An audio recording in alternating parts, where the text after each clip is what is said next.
Wait லாஸ்ல இருக்கிறவங்க சொரக்கா அதிகமா எடுத்துக்கோங்க. நீர் சத்து அப்படிம்பாங்க. ஆனா என்னென்ன செய்றது சொரக்காயில அப்படின்னு தெரியாதவங்களுக்கு வாங்க நான் சொல்றேன். சொரக்கா பிரியாணி செய்யலாமா? அதுக்கு வந்து குக்கர்ல எண்ணெய் ஊத்திக்கலாங்க. ஹோல் ஸ்பைசஸ் கொஞ்சம் சோம்பு போட்டு சோம்பு பொரிஞ்சதுக்கப்புறம் ஒரு பெரிய வெங்காயத்த நல்ல நீள வாக்குல கட் பண்ணி சேர்த்துருக்கேன். நல்லா வதங்கட்டும். அதுக்கப்புறம் 2 வரமிளகா, கொஞ்சம் கருவேப்பில போட்டு நல்லா வதக்கி விட்டதுக்கப்புறம் கொஞ்சமா புதினா, கொத்தமல்லி இதையும் போட்டு எண்ணெயிலேயே நல்லா வதங்கினதுக்கப்புறம் இஞ்சி பூண்டையும் தட்டி சேர்த்துருக்கேங்க. அப்புறம் 2 தக்காளி பழத்த நான் நீள வாக்குல கட் பண்ணி சேர்த்துருக்கேன். நல்லா வதங்கினதுக்கப்புறம் நான் வந்து சொரக்காவை வந்து தோல் சீவிட்டு நல்லா க்யூபாக பெருசாக கட் பண்ணி சேர்த்துருக்கேங்க. உங்களுக்கு இது மாதிரி வேணும்னா அது மாதிரி கட் பண்ணி சேர்த்துக்கோங்க.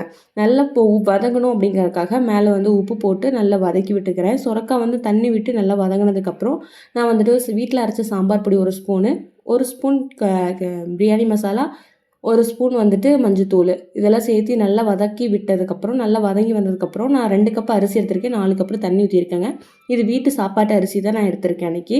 நல்லா கலந்து விட்டுக்கலாம். நல்லா கலந்து விட்டதுக்கப்புறம் நான் கடைசியாக நல்லா கொதித்து சுண்டி வரணும். சுண்டி வந்ததுக்கப்புறம் உப்பு டேஸ்ட்லாம் பார்த்துட்டு மேலே கொஞ்சம் கொத்தமல்லி தழை, நெய் இதெல்லாம் போட்டு ஒரு 2 விசில் விட்டுட்டு ஓப்பன் பண்ணி சூடாக பரிமாறுங்க. செம்மையாக இருக்கும். அதுக்கு சைட் டிஷ் வந்து ஆனியன் ரைத்தா தான். ஆனியன் நிறைய வச்சு சாப்பிடுங்க. சூப்பராக இருக்குங்க. கண்டிப்பாக எங்கள் வீட்டில் அன்றைக்கி செஞ்சது அப்பயே காலி ஆயிடுச்சு. அவ்வளோ டேஸ்ட்டாக இருந்தது. கண்டிப்பாக ட்ரை பண்ணிவிட்டு கீழே கமெண்ட் பண்ணுங்கள். பாய்.